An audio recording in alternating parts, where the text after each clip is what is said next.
Check out all that action.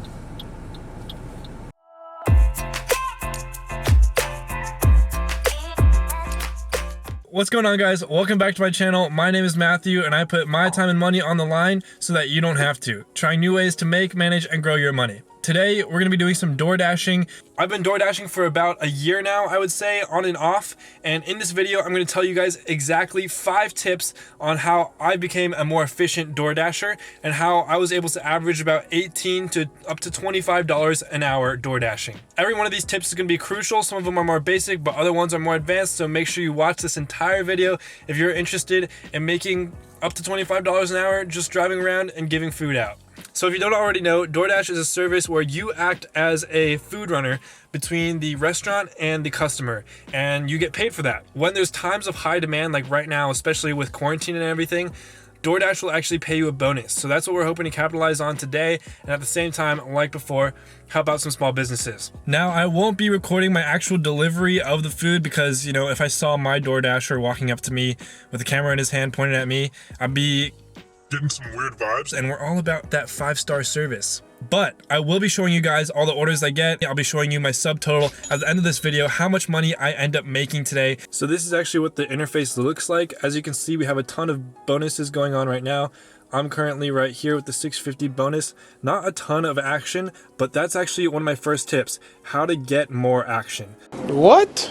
So, no, not that action, but first tip coming up soon.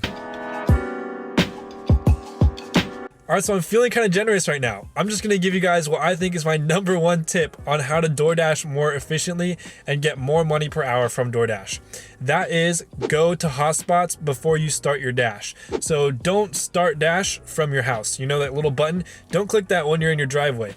Go to a hotspot, meaning go to a place where there's a lot of restaurants around and you know a lot of them are on DoorDash. Right now, I'm in a place called Town & Country by my house. Hey guys, it's Matthew from behind the screen. I just wanted to jump in when I was editing this video and clarify a couple things because I was shooting this on the fly. So first, hotspots. So on DoorDash, there are actually icons for hotspots, but that's not what I mean. What I mean here is go to places like strip malls or a cluster of restaurants like Town & Country that you know are on DoorDash. They might not necessarily show up as a hotspot on DoorDash, but you know that there's a lot of orders there. There's a lot of little restaurants here that I have received orders on DoorDash from, and this dramatically increases your chances at getting even a double or triple order. By using this technique, I've gotten several double orders from this place, Town & Country, and I've gotten a couple triple orders. And those orders maybe got me $50 by delivering to 3 places within like 40 minutes, so, you know, so that's over $1 a minute if you think about it. That's pretty crazy. All right, so it's only been a couple minutes and we already got our first order from Mayfield Bakery, and that's a $17 order. All right guys, like I said, we actually just got a second order added to our route about 2 seconds ago. So this is a double order because we're in a hotspot. That's another $17 on the order. Just picked up the order from Mayfield Bakery. That's that yellow bag right there. And this is our second delivery right here, both from the same place in Town & Country. All right, so we just got done with the Mayfield Bakery delivery. It got us $18.50 in total. That one was a little bit of a challenging delivery because it was in an apartment complex. And there's like, it's actually a huge complex. So this is another teaching moment. Make sure you always read the delivery instructions that I found on the DoorDash app. They often leave you good instructions on where to find them and how to find them, especially if they know that they live in a place that's kind of hard to find. So another tip is always enter the address manually into Google Maps. A lot of times I actually use the directions button from DoorDash and it takes me to the wrong place. Okay, so what I'm talking about here is one time I was supposed to get Japanese food from one city, and instead when I pressed directions on DoorDash, it took me to a Goodwill center in a completely different city, and that trip cost me about 30 minutes. So make sure you guys are always going to the right place. Don't care too much about the time. DoorDash will give you a time where it says expected delivery. And you might be wondering, what happened to that 5-star service? Well, sometimes, who cares, you know? But my actual reason is that DoorDash, at least to my knowledge, doesn't actually affect your ratings as a dasher based on your tardiness, I guess, for lack of a better word. I've been tardy and I've been late to a couple deliveries, but to no fault of my own. So if you're running late to an order, but it's not your fault. Don't worry, okay? Don't speed. Don't try and say you're there when you're not there. I actually have a story about that. I'll tell you about it right now, actually. So this is my very first delivery with DoorDash. I was super excited, and I personally am someone who always likes to be on time or early. And on my first delivery, the restaurant was really slow to get me the food, but it said you had to deliver by like 6:53 or something like that. And so I was driving, so worried, checking the time. Google Maps said I would get there at 6:54. And so I'm driving. I don't know where this place is yet. I just know the address. I pull up to the address. I'm like, okay, I'm here. It's 6:51. I just made it in time. So I slide, I've arrived. And then I want to make the delivery on time. So I slide, it has been delivered. Because I'm like, okay, I'm here. I can just walk in and deliver the food. And then DoorDash will not be any wiser. Well, I definitely learned my lesson because I pulled up to a pretty big apartment complex like the one you just saw in this video, and I had no idea where to go because the instructions disappear once you say you've made the delivery. So I went knocking on it, must have knocked on 20 different doors, just knocking with the bag of food in my hand like, hi, do you know where 11C is? Or something like that. And nobody knew because it was such a big place. So eventually, by a stroke of luck, I guess, after knocking on so many strangers' doors and probably interrupting their dinners, someone knew where the apartment I was looking for was. But moral of the story, don't stress out too much about the time. That actually leads me to another tip to give you guys. Because a lot of the time it's not your fault for being late, get to know which restaurants are fast and which ones are slow.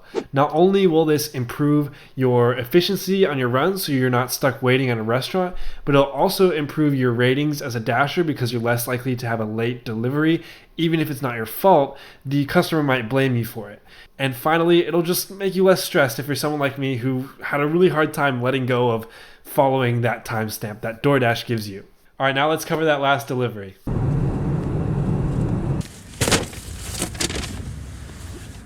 All right, guys, so there we go. We just finished. Oh, don't worry, I took my mask off when I got back in the car. But we just finished our second delivery, and we got a grand total of $36.25 in 0.9 hours of working. So if you break that down, it's actually not bad at all. You know, if you put it into perspective, minimum wage, at least in California, is about $11, I think, statewide. And $36.25 in just under an hour is over triple the minimum wage. And all I did was send 2 deliveries to 2 people in apartments. And honestly, it's not a bad gig. So really quick, I'm just going to go over a couple more tips for you guys. So another tip I want to share with you guys is if you're running on a bonus, meaning you're getting a bonus for every delivery like I did today, sometimes it'll say you'll only receive the bonus if you complete 80% of the orders during your dash. You want to make sure that you end your dash after every single delivery immediately, as fast as you can, and then just start a new one right away. This way, by ending your dash, you've technically completed 100% of your deliveries for that dash, so you're guaranteed that bonus at the end.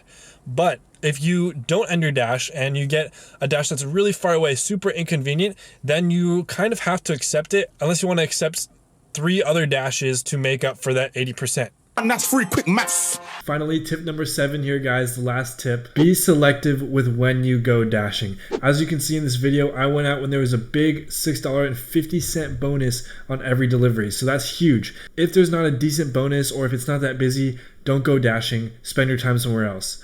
The way I look at it, you should always value your time as at least worth minimum wage. So if you're not going to make minimum wage door dashing, spend your time learning something else, doing something else that is more worth your time. So I think that's pretty much a wrap from me, guys. If you have any questions, let me know in the comments below. Always stay on that hustle. There are tons of ways for you guys to make money. I only did 2 deliveries today because one, I just wanted to show you guys, it's possible to make $36 an hour for something very simple. But I also stopped because, it's getting late, deliveries are down, it's not super busy, but also because, things were getting kind of sketched with, interactions with people, and I just, the introvert inside me and, the anti-virus part of me just didn't really want to keep going. So I'm going to head back home, but I hope you guys enjoyed this video. If you want to start door dashing and become a dasher, I've left a link in the description below, so make sure you go check that out. Super easy, super quick, and you get one of these cool bags in the mail. Anyways, that's it for today's video. I hope you guys enjoyed. Thank you so much for watching. Stay on the hustle, stay on the grind, keep diversifying those income streams and generating more of them. Until the next one, guys. Peace. You guys really thought I was going to let you leave without a quote of the day. Funny. So funny. The quote of the day. Things may come to those who wait, but only the things left by those who hustle. Surprisingly, that is actually from Abe Lincoln, our former president. I was kind of shocked to hear he would use that vocabulary. I didn't know hustle was a term then, but it was on Forbes, so. All right, peace.